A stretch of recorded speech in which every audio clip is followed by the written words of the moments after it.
হরে Krishna friends, আজকে আমি ভগবানের জন্য আম মাখা করে নেব। তাই নিয়ে নিয়েছি একটি আম।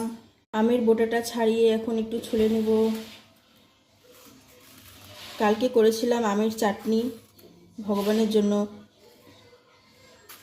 আজকে তাই ভাবলাম একটু আমটাকে কুড়ে মাখা করে নিই।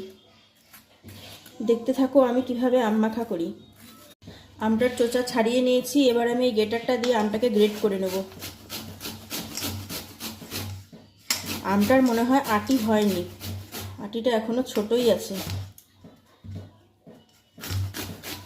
গতকাল যেটা কেটেছিলাম সেটাতেও আটিটা একদম কচি ছিল। আজকে দেখে নেব যে আটিটা কচি আছে না শক্ত হয়ে গেছে।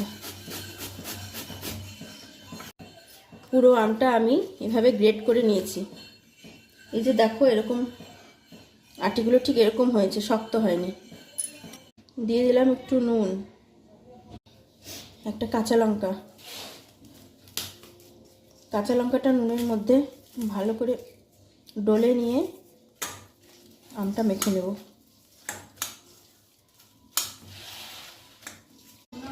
দিয়ে দিচ্ছি কাসুন্দি। কাসুন্দি না দিলে আম মাখা একদম বেমানান। কার কার জিভে জল আসছে? কিন্তু জিভে জল আসলে হবে না, ভগবানকে আগে নিবেদন করতে হবে, তারপরেই প্রসাদ পেতে হবে। ঠিক আছে, আমি এখন ভগবানকে নিবেদন করে আসছি। হরে কৃষ্ণ।